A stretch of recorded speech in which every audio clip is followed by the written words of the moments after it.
If you don't have Visual Studio Code yet, download it from the official website using the link below. After downloading, open the Visual Studio Code, exe file. The installation window should appear automatically. Once Visual Studio Code is installed and running, go to the Extensions tab and search for Unity. Make sure the extension is created by Microsoft, so you know you are installing the official one.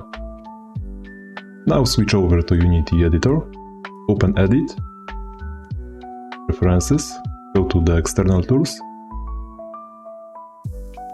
and set Visual Studio Code as your default script editor.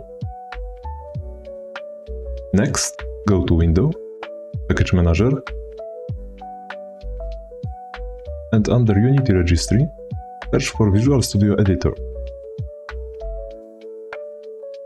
and install it to ensure full integration with Visual Studio Code.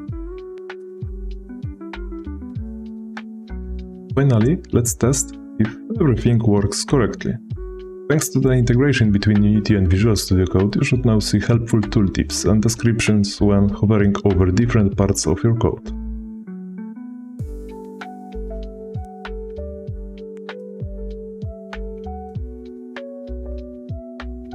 Everything is working perfectly, so your Unity is now fully integrated with Visual Studio Code.